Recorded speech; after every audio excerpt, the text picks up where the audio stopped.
West coast truck driving school Fresno, ਜਿਹੜੇ ਕਿ ਤੁਹਾਨੂੰ ਟਰੱਕ ਚਲਾਉਣ ਦੀ ਸਿਖਲਾਈ ਵਧੀਆ ਢੰਗ ਦੇ ਨਾਲ ਦਿੰਦੇ ਹਨ। ਕਾਲ ਅਜੀਤ ਇਟਵਾਲ 559 374 4541। ਇਹਨਾਂ ਸਾਰਿਆਂ ਦਾ ਧੰਨਵਾਦ। ਜੇਕਰ ਤੁਸੀਂ ਜਾਂ ਕੋਈ ਹੋਰ ਕਾਰੋਬਾਰ ਇਸ ਪ੍ਰੋਗਰਾਮ ਨੂੰ ਸਪਾਂਸਰ ਕਰਨਾ ਚਾਹੁੰਦੇ ਹੋ, ਸੰਪਰਕ ਕਰ ਸਕਦੇ ਹੋ ਨੰਬਰ 408 722 7698 ਦੇ ਉੱਤੇ। ਲਖੀਮਪੁਰ ਦੀ ਘਟਨਾ ਜਿਹੜੀ ਆ ਮਿੰਟੂ ਜੀ, ਸੁਪਰੀਮ ਕੋਰਟ ਦੇ ਵਿੱਚ ਜਿਹੜੀ ਉਹ ਪਹੁੰਚੀ, ਉਸ ਦੇ ਉੱਤੇ ਸੁਣਵਾਈ ਹੈ।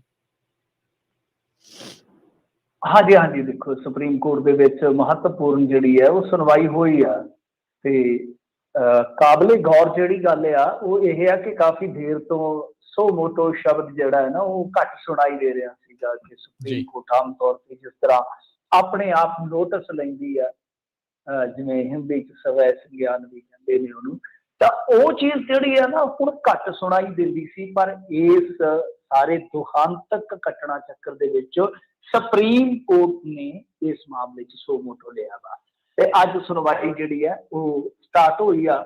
ਇਹਦੇ ਵਿੱਚ ਸ਼ੁਰੂਆਤੀ ਦੌਰ 'ਚ ਉਹਨਾਂ ਨੇ ਸਟੇਟਸ ਰਿਪੋਰਟ ਮੰਗੀ ਆ। ਦੇਖੋ ਕੇਸਾਂ ਦੀ ਜਿਹੜੀ ਸਟੇਟਸ ਰਿਪੋਰਟ ਹੁੰਦੀ ਆ ਉਹ ਕੁਛ ਇਸ ਤਰ੍ਹਾਂ ਹੁੰਦਾ, ਕੋਈ ਕਈ ਵਾਰ ਸ਼ਬਦ ਜਿਹੜਾ ਹੈ ਨਾ ਉਹ ਸਾਨੂੰ ਸਮਝ ਦੇ ਵਿੱਚ ਨਹੀਂ ਆਉਂਦਾ ਜਾਂ ਘੱਟ ਸਮਝ ਆਉਂਦਾ। ਸਟੇਟਸ ਰਿਪੋਰਟ ਕੀ ਹੁੰਦੀ ਹੈ ਕਿ ਭਾਈ ਤੁਸੀਂ ਦੱਸੋ ਕੀਤਾ ਕੀ ਹੈ, ਜੇ ਆਪਾਂ ਪੰਜਾਬੀ ਕਿ ਕਰਿਆ ਕੀ ਆ, ਕਿ ਕਿੰਨੇ ਬੰਦਿਆਂ ਤੇ ਤੁਹਾਂ ਪਰਚਾ ਦਿੱਤਾ ਆ, ਕਿੰਨੇ ਬੰਦਿਆਂ ਨੂੰ ਤੁਹਾਂ ਗ੍ਰਿਫਤਾਰ ਕੀਤਾ ਹੁਣ ਤੀਕ, ਕਿ ਤੁਹਾਡੀ ਸਾਰੀ ਕਾਰਕਰਦਗੀ ਕੀ ਸਮੁੱਚੀ ਕਾਰਕਰਦਗੀ ਰਹੀ ਆ, ਉਹਦਾ ਇੱਕ ਸਟੇਟਸ ਦੱਸੋ।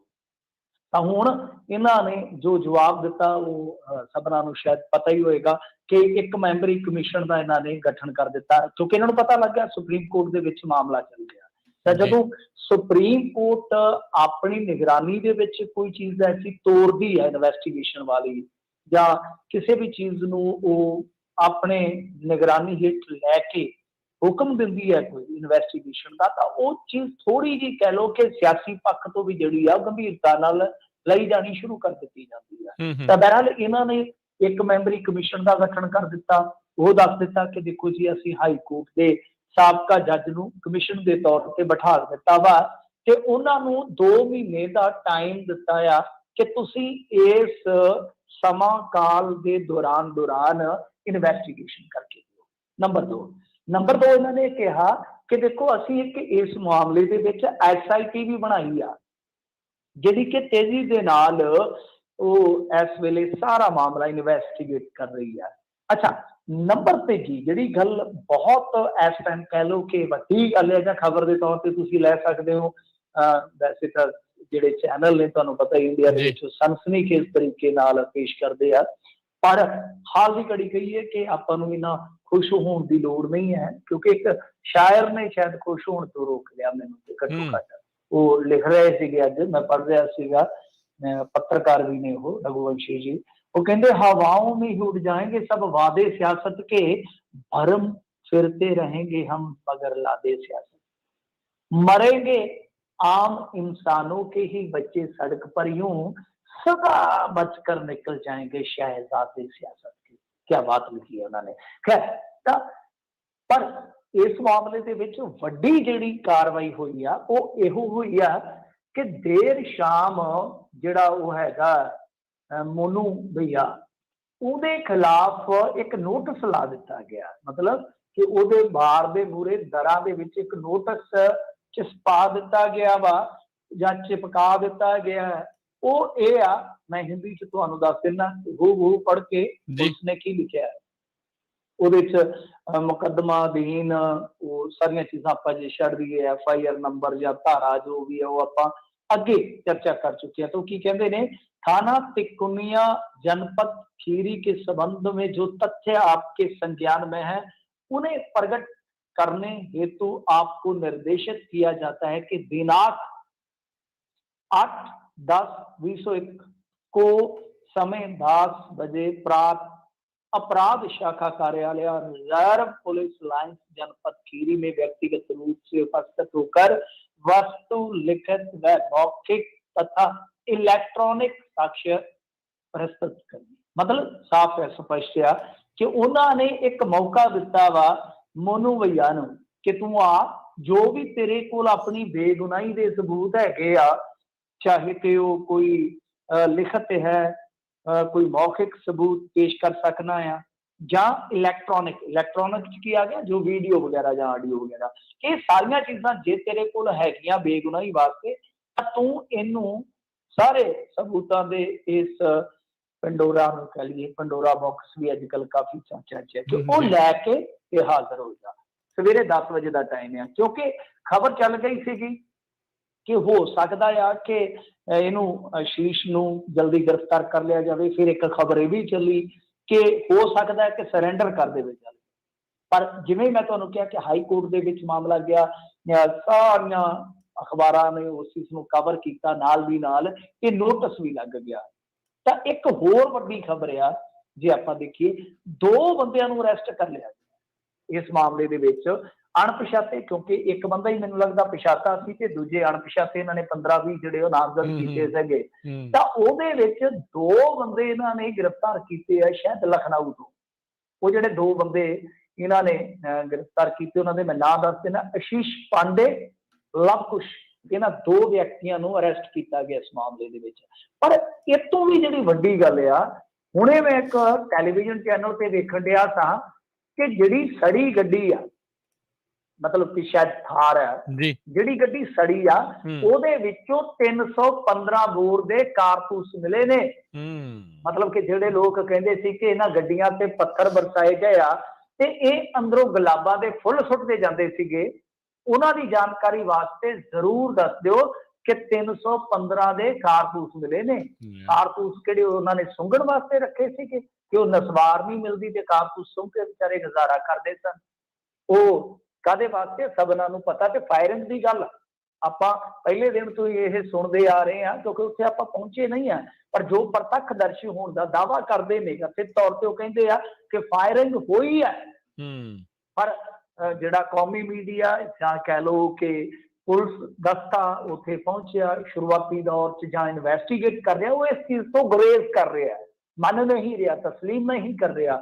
ਪਰ ਇਹ ਜਿਹੜੀ ਖਬਰ ਚੱਲੀ ਆ 315 ਦੇ ਕਾਰਤੂਸਾਂ ਵਾਲੀ, ਇਹ ਮੇਰੇ ਖਿਆਲ ਦੇ ਨਾਲ ਦੂਜੇ ਸਾਰੇ ਦਾਅਵਿਆਂ ਦੀ ਫੂਕ ਕੱਢਦੀ ਆ। ਸੋ ਲਿਹਾਜ਼ਾ ਦੇਖੀਏ ਤਾਂ ਇੱਕ ਵੱਡੀ ਹੁਣ ਨਿਗਾਹ ਜਿਹੜੀ ਆ ਉਹ ਕੱਲ ਨੂੰ ਰਹੇਗੀ ਕਿ ਕੀ ਇਹ ਜਿਹੜਾ ਆਸ਼ੀਸ਼ ਉਰਫ ਮੋਨੂ ਭਈਆ ਹੈ, ਇਹ ਇਨਵੈਸਟੀਗੇਸ਼ਨ ਦੇ ਵਿੱਚ ਸ਼ਾਮਲ ਹੁੰਦਾ, ਜੇ ਹੁੰਦਾ ਤੇ ਕੀ ਸਬੂਤ ਪੇਸ਼ ਕਰਦਾ ਆ, ਕਿਹੜੀ ਬੇਗੁਨਾਹੀ ਆ ਜਿਹੜੀ ਉਹ ਇਹਦੇ ਸਬੂਤਾਂ 'ਚ ਲੁਕੀ ਪਈ ਹੋਏਗੀ। ਸੋ ਦੇਖਾਂਗੇ ਕੱਲ ਨੂੰ, ਇਹ ਘਟਨਾ ਚੱਕਰ ਹੈ ਜਿਹੜਾ ਮਹੱਤਵਪੂਰਨ ਰਹੇਗਾ।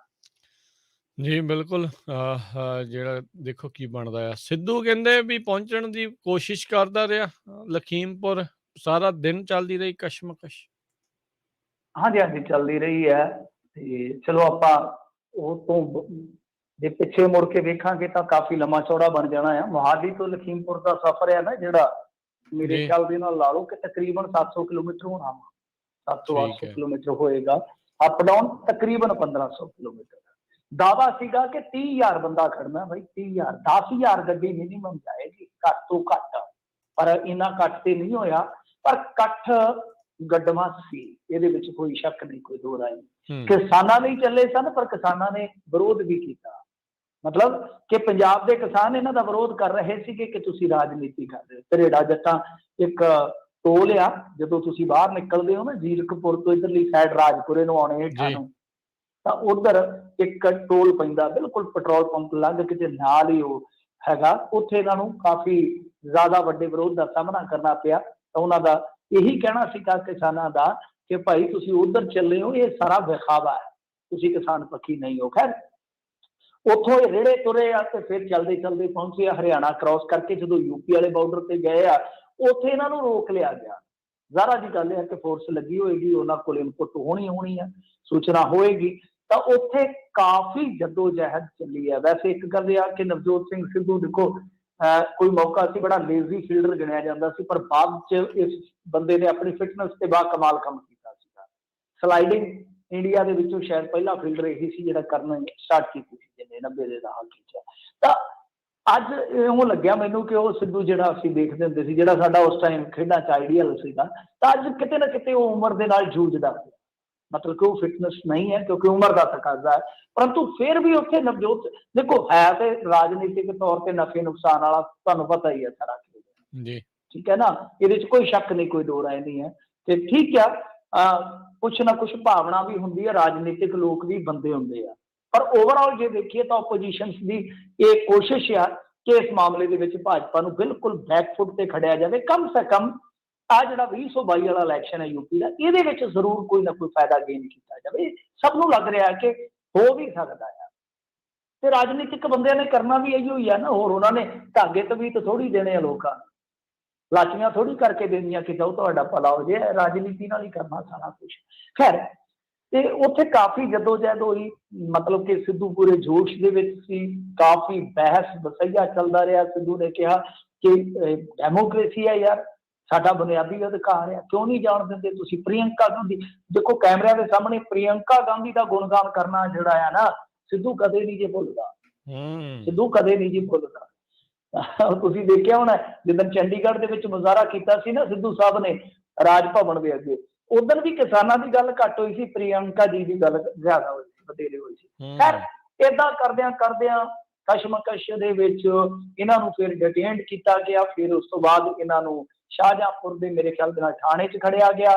ਉਸ ਤੋਂ ਬਾਅਦ ਦੇਰ ਸ਼ਾਮ, ਜੇ ਹੁਣ ਦੀ ਗੱਲ ਕਰੀਏ, ਹੁਣ ਦੀ ਗੱਲ ਹੈ, ਇਸ ਵੇਲੇ ਦੀ ਜੇ ਗੱਲ ਕਰੀਏ, ਕਿਉਂਕਿ ਸਾਡੇ ਕੁਝ ਮੇਨ ਸਟ੍ਰੀਮ ਦੇ ਮੀਡੀਆ ਦੇ ਕਰਮਚਾਰੀ ਜਿਹੜੇ ਵਿਚਾਰੇ ਬੜੀ ਮਿਹਨਤ ਮੁਸ਼ੱਕਤ ਕਰਦੇ ਨੇ ਸਾਰੇ ਘਟਨਾਕ੍ਰਮਾਂ ਦੇ ਵਿੱਚ, ਤੇ ਉਹ ਨਾਲ ਗਏ ਹੋਏ ਨੇ, ਲਾਈਵ ਕਰ ਰਹੇ ਨੇ ਪੈਰ ਪੈਰ ਤੇ। ਬਹੁਤ ਮੁਸ਼ੱਕਤ ਹੈ ਜੀ, ਇਹ ਬੜੀ ਮਿਹਨਤ ਵਾਲਾ ਕੰਮ ਆ ਕਿ ਤੁਸੀਂ ਦੇਖੋ ਨਾਲ ਟਰੈਵਲ ਵੀ ਕਰਨਾ ਆ ਲੀਡਰਾਂ ਦੇ, ਤੇ ਫਿਰ ਜਿੰਨਾ ਚਿਰ ਉਹ ਸਾਰਾ ਚੱਲਦਾ ਹੈ ਘਟਨਾ ਚੱਕਰ, ਤੁਸੀਂ ਉਹਨੂੰ ਕਵਰ ਵੀ ਕਰਨਾ ਹੈ। ਬਹਿਰਹਾਲ ਉਹ ਲੋਕ ਵੀ ਗਰਾਊਂਡ ਜ਼ੀਰੋ ਤੋਂ ਜਿਹੜੇ ਮੀਡੀਆ ਦੇ ਕੰਮ ਆ ਉਹ ਸਲਾਮ ਦੇ ਕਾਬਿਲ ਨੇ। ਖੈਰ, ਉਹ ਜੋ ਹੁਣ ਉੱਥੋਂ ਪੇਸ਼ ਕਰ ਰਹੇ ਨੇ ਉਹ ਇਹ ਆ ਕਿ ਸਿੱਧੂ ਹੋਰਾਂ ਨੂੰ ਇਜਾਜ਼ਤ ਮਿਲ ਗਈ ਆ ਹੁਣ ਤੋਂ ਥੋੜੀ ਦੇਰ ਪਹਿਲਾਂ ਨਵਜੋਤ ਸਿੰਘ ਸਿੱਧੂ ਹੋਰਾਂ ਨੂੰ ਇਜਾਜ਼ਤ ਮਿਲ ਗਈ ਆ, ਪਰ ਕਾਫਲੇ ਸਮੇਤ ਨਹੀਂ। ਮਤਲਬ ਕਿ 20-25 ਜਣਿਆਂ ਦੇ ਵਫਦ ਨੂੰ ਇਜਾਜ਼ਤ ਦੇ ਦਿੱਤੀ ਗਈ ਆ ਕਿ ਤੁਸੀਂ ਲਖੀਮਪੁਰ ਜਾ ਸਕਦੇ ਹੋ।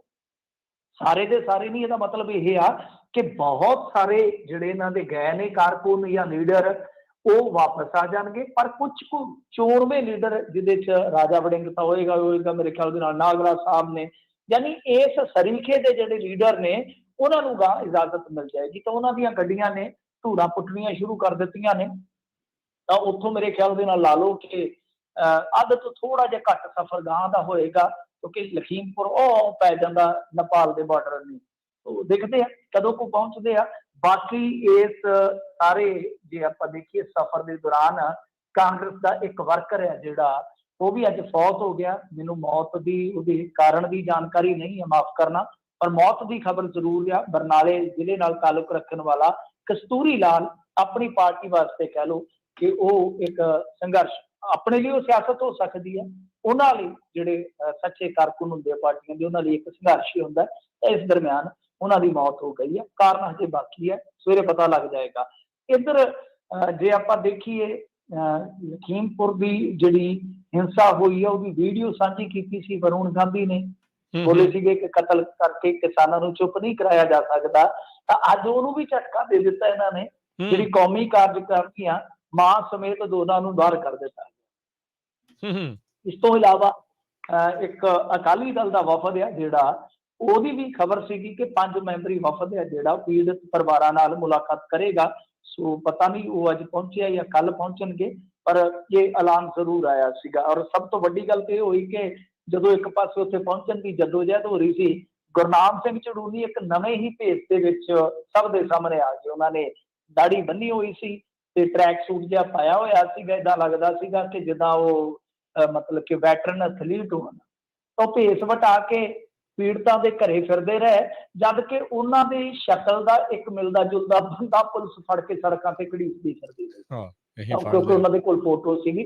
ਉਹ ਭੇਸ ਵਟਾ ਕੇ ਝੜੂਨੀ ਜਿਹੜੇ ਆ ਉਹ ਰਾਹ ਮਿਲ ਆਇਆ। ਹਰੀਸ਼ ਰਾਵਤ ਨੇ ਵੀ ਟਰੈਕਟਰ ਉਧਰ ਨੂੰ ਖਿੱਚਿਆ ਹੋਇਆ, ਵੇਖੋ ਕਦੋਂ ਕੋ ਪਹੁੰਚਦਾ। ਸੋ ਇਸ ਤਰ੍ਹਾਂ ਆ ਕਿ ਸਾਰਾ ਕੁਛ ਹੈ ਜਿਹੜਾ ਉਹ ਚੱਲਦਾ ਪਿਆ ਵਾ ਨਾਲੋਂ ਨਾਲ, ਜੇ ਆਪਾਂ ਆਖੀਏ। ਪਰ ਪੀੜਤਾਂ ਦਾ ਜਿਹੜਾ ਦੁੱਖ ਦਰਦ ਆ ਉਹ ਤੇ ਭਾਈ ਆਪਣੀ ਥਾਂ ਤੇ ਸਾਰਾ ਸਿਆਸੀ ਮਜ਼ਮਾ ਹੈ। ਦੇਖੋ ਰਾਹੁਲ ਗਾਂਧੀ ਪਹੁੰਚੇ ਆ, ਪ੍ਰਿਯੰਕਾ ਗਾਂਧੀ ਪਹੁੰਚੇ। ਆਪਾਂ ਕਹਿ ਸਕਦੇ ਹਾਂ ਕਿ ਠੀਕ ਹੈ, ਆਪੋਜੀਸ਼ਨ ਦਾ ਇੱਕ ਰੋਲ ਵੀ ਹੈ, ਇੱਕ ਫਰਜ਼ ਵੀ ਹੈ, ਕਰਤੱਵ ਵੀ ਆ। ਪਰ ਜਿਨ੍ਹਾਂ ਲੋਕਾਂ ਦੇ ਜੀ ਚਲੇ ਗਏ ਉਹਨਾਂ ਵਾਸਤੇ ਠੀਕ ਆ, ਹਮਦਰਦੀ ਆਪਣੀ ਥਾਂ ਤੇ ਵਾਜਬ ਹੈ ਔਰ ਹੋਣੀ ਵੀ ਚਾਹੀਦੀ ਹੈ। ਰਾਜਨੀਤੀ ਆਪਣੀ ਥਾਂ ਤੇ ਹੋਣੀ ਵੀ ਚਾਹੀਦੀ ਆ। परंतु मेरा मनना ਇਹੋ ਆ ਕਿ इंसाफ ਦੀ ਨਿਆਂ ਦੀ ਲੜਾਈ ਦੇ ਵਿੱਚ कोई भी बंदा या पार्टी विशेष आ वो माइलेज लैन का यतन ना करे। न्याय की गल होनी चाहिए है। न्याय वास्ते टकैत ने कहा वा कि असीं 7-8 दिन तक इंतजार करांगे, उस तो बाद फिर साडा जिहड़ा होएगा वो हल्ला होएगा किसानां दा। हल्ला मतलब एक्शन, असीं कोई प्रोग्राम उलीकांगे, ये उस तो बाद तुसीं सानूं लांभा ना दिओ। जी जी मिंटू जी, कई तरीके ਦੇ ਸਵਾਲ ਜਿਹੜੇ ਕਿਸਾਨੀ ਲੀਡਰਾਂ ਦੇ ਜਿਹੜੇ ਐਕਸ਼ਨਾਂ ਦੇ ਉੱਤੇ ਆ, ਡੀਸੀਆਂ ਦਾ ਜਿਹੜਾ ਘਰਾਵ ਆ, ਦਫ਼ਤਰਾਂ ਦਾ ਜਿਹੜਾ ਘਰਾਵ, ਕਹਿੰਦੇ ਵੀ ਇਹ ਮੇਚ ਹੀ ਨਹੀਂ ਖਾਂਦਾ ਇਸ ਪੂਰੇ ਦੇ ਨਾਲ। ਤੇ ਕਈ ਜਿਹੜੇ ਆ ਉੱਥੇ ਹੀ ਜਿਹੜੇ ਰਿਪੋਰਟਿੰਗ ਕਰਦੇ ਉਹ ਕਰ ਰਿਹਾ ਵੀ ਕੀ ਗੱਲ ਦਿੱਲੀ ਦੇ ਵਿੱਚ ਇੰਨੀ ਸੁੰਨਸਾਨ ਕਿਉਂ ਆ? हाँ जी, देखो सवाल अपनी जगह ठीक भी हो सकते हैं, क्योंकि देखो एक पर प्रोटेस्ट की जरूरत भी होंगी है कि असी पंजाब दे विच कीता या दिल्ली के एरिए च कीता, हरियाणे के एरिए च कीता, तो वह मैसेज ये जाता है कि पूरे देश भर दे विच जो पीड़ित परिवार है उन्हां दे नाल हमदर्दी जिहड़ी है खड़ी है पूरे देश। एक मैसेज ये भी देने का यतन किया जाता है। समझौते जे आपां देखिए ना, ठीक है कि ये सवाल अपनी जगह ने, मैं कदे किसी के सवालों को रद्द नहीं किया, हमेशा स्पेस दिना हुंदा। समझौते मजबूरियां च कीते जांदे ने, ये सच आ, ये हकीकत आ। समझौता जर्मन वालियां ने भी कीता सीगा ना फर्स्ट वर्ल्ड वार तो बाद, पर वो समझौता ही धक्केशाही सीगा, तां उन्हां ने गुस्सा कीता सीगा, उन्हां ने अपनी खिज कड्ढी सी, उस खिज दे विचों निकलिया हिटलर। तो उस गुस्से ने की किया मैनूं दस्सण दी जरूरत नहीं। एक जापानियां ने भी तुहानूं पता बड़ा जुल्म किया। एक समझौता सैकंड वर्ल्ड वार तो बाद उन्होंने भी करना पिया यूएस दे नाल जां इन्हां दे जिहड़े अलाइड सी, पर उन्होंने इत्थे हिटलर वाला गुस्सा नहीं कढ़िया। उन्होंने हथियार सटवा के अपने बंदियां नूं आख्या कि टूल चुको। उन्होंने फिर गुस्सा कढ़िया कि कुछ भी नहीं सी उन्हां दे कोल, अपने हुनर के सदका, मेहनत के सदका अज तुसीं देख लो यूएस ते चाइना तो बाद जे कोई इकोनॉमी हैगी है सॉलिड इकोनॉमी, वो जापान है। इदां भी गुस्सा निकलदा है। गुस्सा असैंबली च बंब सुट के भी कढ़िया भगत सिंह होरां ने, पर एक गुस्सा उन्होंने वितकरे के खिलाफ भुख हड़ताल रख के भी कढ़िया। ये इतिहास चों मैं तुहानूं दस रहा कि इस तरह हुंदा, लड़ाइयां च, संघर्षां च, समझौतियां च सारियां चीज़ां होंदियां।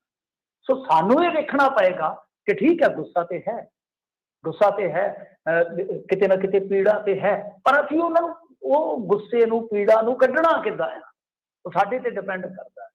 तो बहुत जरूरी हो जाता है मेरे ख्याल दे नाल कि जे असीं देखीए तां जो जे आपां भगत सिंह दी एक मिसाल लै लईए, भगत सिंह दी उस टाइम की हिस्टरी च आके देखोगे ना, जिहड़ी पॉपुलैरिटी उन्हां दी सब तो पीक ते गई उदों गई जदों 116 दिन भुख हड़ताल की, वो शांतमई सी, पर उस भुख हड़ताल ने जड़ा ही हिला के रख दित्तियां। लोग दीवाने बना दिते, जनूनी बना दिते सी भगत सिंह दे।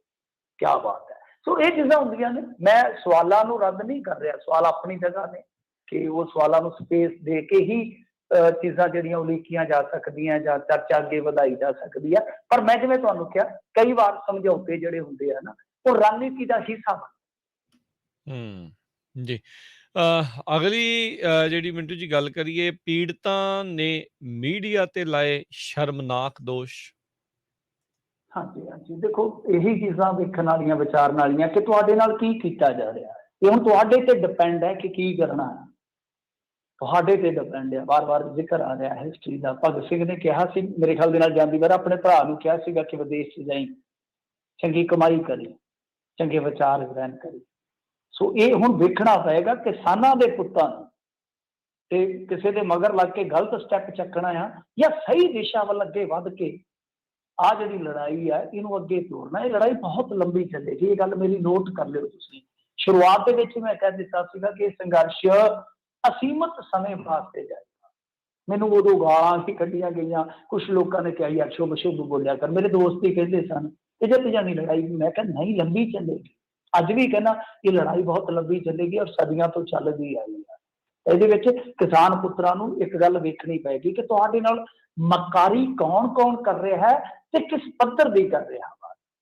ਇਹ ਜਿਹੜਾ ਪੱਤਰਕਾਰ ਮਰਿਆ ਨਾ, ਬੇਸਿਕਲੀ ਇਹ ਵੀ ਕਿਸਾਨ ਫੈਮਿਲੀ ਚੋਂ ਆ।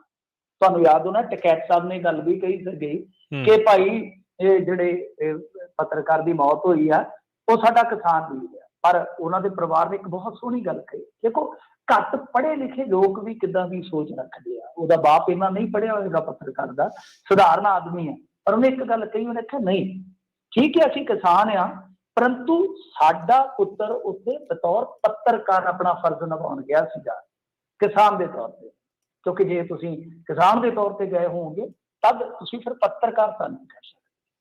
ਕਿੱਡੀ ਸੋਹਣੀ ਗੱਲ ਕਹੀ ਆ। ਸੋ ਉਹਨਾਂ ਨੇ ਇਹ ਗੱਲ ਕਹੀ ਆ ਕਿ ਦੇਖੋ ਸਾਨੂੰ ਜਿਹੜਾ ਮੀਡੀਆ, ਮਤਲਬ ਕਿ ਸਾਨੂੰ ਜਿਹੜਾ ਮੀਡੀਆ ਹੈ ਉਹ ਇਹ ਕਹਿ ਰਿਹਾ ਹੈ ਕਿ ਤੁਸੀਂ ਕਿਸਾਨਾਂ ਦਾ ਨਾਮ ਲੈ ਦਿਓ, ਕਿਸਾਨਾਂ ਦਾ ਨਾਮ ਲੈ ਦਿਓ ਕਿ ਪੱਤਰਕਾਰ ਨੂੰ ਕੁੱਟ-ਕੁੱਟ ਕੇ ਫਾਰਮਰਸ ਨੇ ਮਾਰ ਦੇਖ ਲਓ। ਇਹ ਪੀੜਤ ਫੈਮਿਲੀ ਦਾ ਮੈਂ ਸੁਣ ਹੋ ਗਿਆ। ਮੈਨੂੰ ਪਤਾ ਵਾ ਕਿ ਪੱਤਰਕਾਰ ਗਿਰ ਜਾਂਦੇ ਨੇ, ਪੱਤਰਕਾਰ ਦਲਾਲੀ ਕਰਦੇ ਨੇ, ਪੱਤਰਕਾਰ ਇੱਕ ਵੈਸ਼ਿਆ ਤੋਂ, ਅਸੀਂ ਵੈਸ਼ਿਆ ਨੂੰ ਕਹਿੰਦੇ ਹਾਂ, ਉਹ ਤਾਂ ਕਹਿ ਲਓ ਕਿ ਠੀਕ ਆ ਸਮਾਜ ਦੀਆਂ ਨਜ਼ਰਾਂ 'ਚ ਕੁਛ ਵੀ ਹੋ ਸਕਦਾ ਹੈ, ਪਰ ਕਈ ਵਾਰ ਬਹੁਤ ਵੱਡੇ ਵੱਡੇ ਕਰਮ ਕਰ ਜਾਂਦੀਆਂ ਨੇ ਵੈਸ਼ਿਆ। ਇਹ ਤੇ ਉਹਨਾਂ ਤੋਂ ਵੀ ਲੱਖ ਦਰਜੇ ਦਾ ਘਟੀਆ ਕੰਮ ਕਰ ਰਹੇ ਨੇ, ਜਿਹਨੂੰ ਸਮਾਜ ਦੁਰਕਾਰਦਾ ਹੈ ਨਾ, ਉਸ ਬਾਜ਼ਾਰੂ ਜਿਸਮ ਫਰੋਸ਼ੀ ਦੁਨੀਆ ਨਾਲੋਂ ਵੀ ਘਟੀਆ ਹਰਕਤ ਕਰ ਰਹੇ ਨੇ, ਘਟੀਆ ਹਰਕਤ ਕਰ ਰਹੇ ਨੇ। ਸੋ ਦੇਖੋ ਕਦੇ ਇਸ ਤਰ੍ਹਾਂ ਵੀ ਹੋਇਆ ਕਿ ਮੀਡੀਆ ਇੱਥੋਂ ਤੱਕ ਸਿਆਸਤ ਦਾ ਸੰਦ ਬਣ ਜਾਵੇ ਕਿ ਜਾ ਕੇ ਇਹ ਗੱਲ ਕਹੇ, ਮੇਰੇ ਖਿਆਲ ਦੇ ਨਾਲ ਇਹ ਵੀ ਕਿਹਾ ਹੋਣਾ ਇਹਨਾਂ ਨੇ ਜਾ ਕੇ ਆਫ ਦੀ ਰਿਕਾਰਡ ਕਿ ਤੁਹਾਨੂੰ ਲਾਹਾ ਮਿਲੇਗਾ, ਤੁਹਾਨੂੰ ਯੋਗੀ ਸਰਕਾਰ ਇਉਂ ਕਰਕੇ ਦੇਗੀ, ਤੁਹਾਨੂੰ ਆਹ ਕੀਤਾ ਜਾਏਗਾ, ਸਰਦਾਰ ਵੇਖੋ ਕਿੰਨੇ ਪੈਸੇ ਦੇਈ ਜਾਂਦੇ ਆਪਣੇ ਬੰਦਿਆਂ ਨੂੰ, ਤੁਹਾਨੂੰ ਕੀ ਦੇ ਰਹੇ ਆ, ਤੁਹਾਡੇ ਘਰੇ ਕੌਣ ਆ ਰਿਹਾ। ਹਾਲਾਂਕਿ ਮੇਰੇ ਖਿਆਲ ਦੇ ਨਾਲ ਆਮ ਆਦਮੀ ਪਾਰਟੀ ਵਾਲੇ ਗਏ ਆ, ਹੋਰ ਲੀਡਰ ਵੀ ਜਿਹੜੇ ਉੱਥੇ ਜਾ ਰਹੇ ਆ।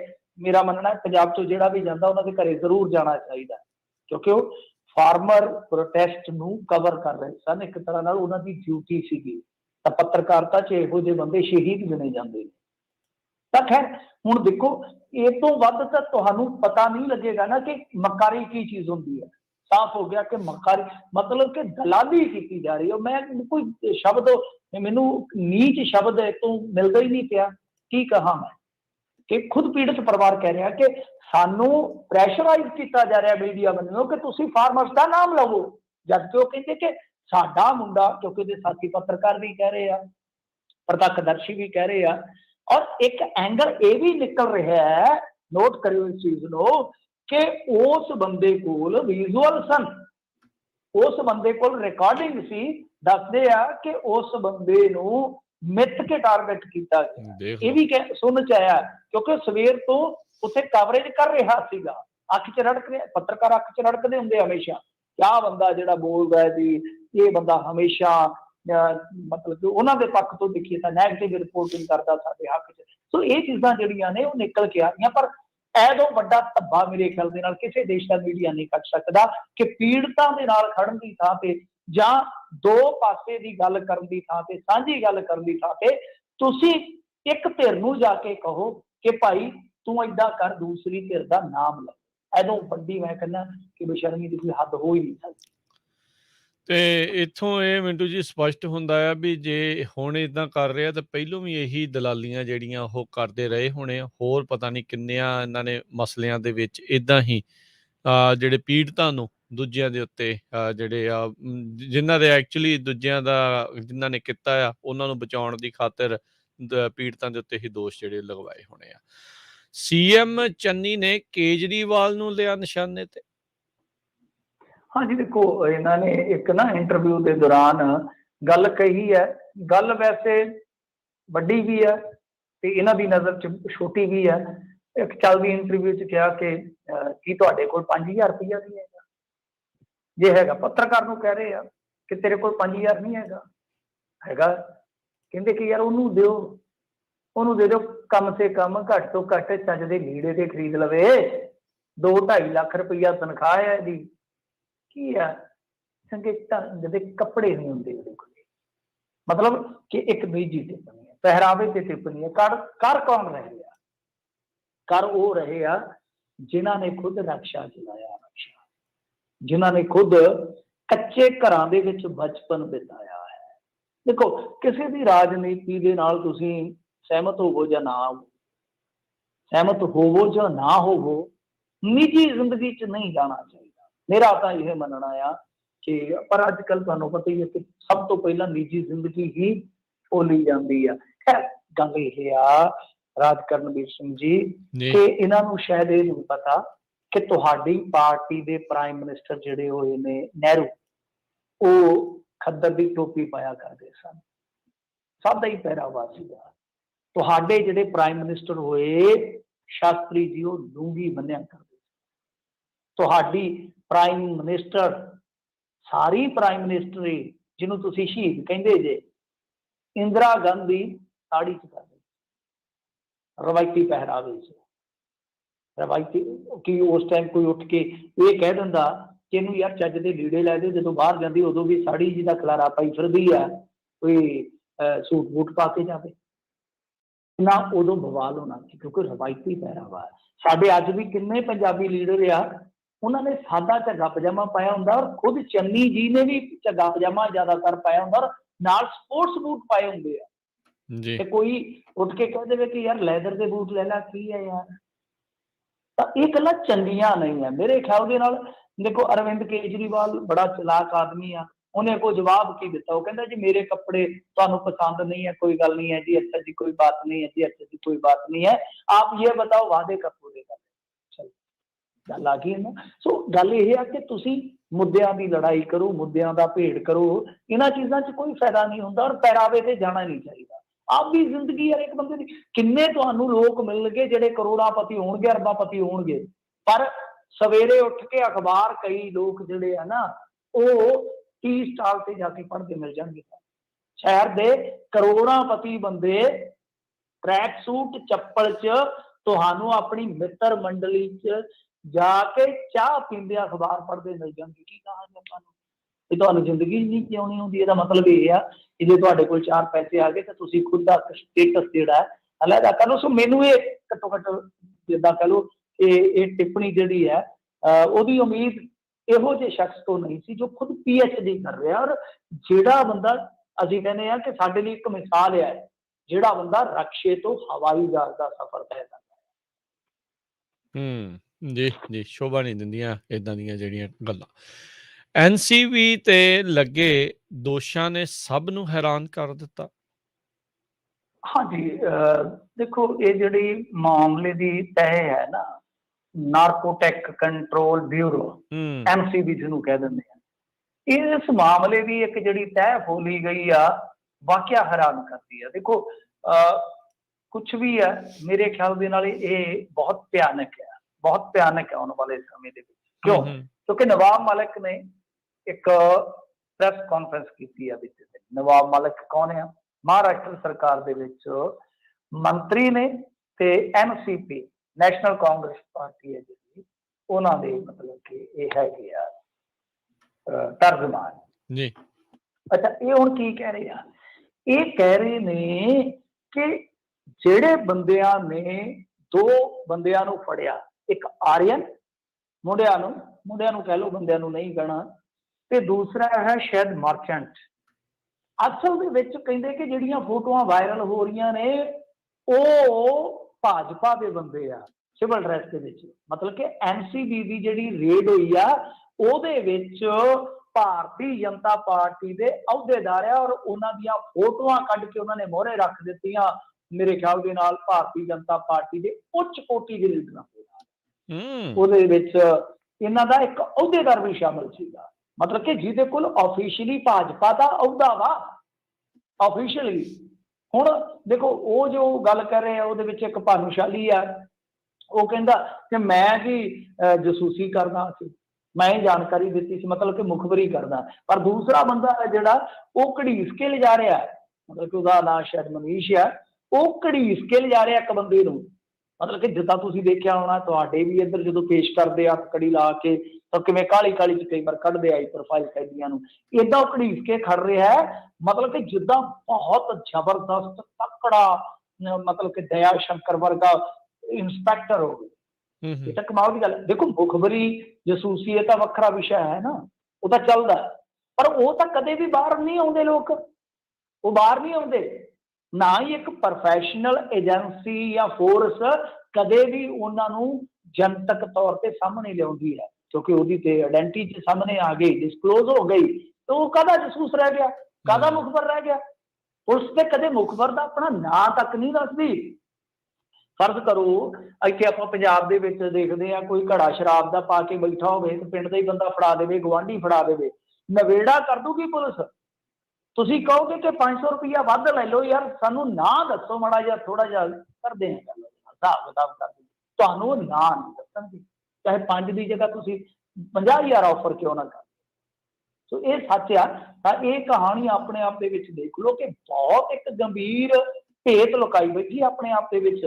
ਇਹਨਾਂ ਦੇ ਬੰਦੇ ਕੀ ਕਰ ਰਹੇ ਨੇ, ਹਰੇਕ ਥਾਂ ਤੇ ਇਹਨਾਂ ਦੇ ਬੰਦੇ। ਹੁਣ ਦੇਖੋ ਕਿੱਥੇ ਕਿੱਥੇ ਮੌਜੂਦ ਹੋਣਗੇ ਇਹ, ਕਿੱਥੇ ਕਿੱਥੇ ਮੌਜੂਦ ਹੋਣਗੇ।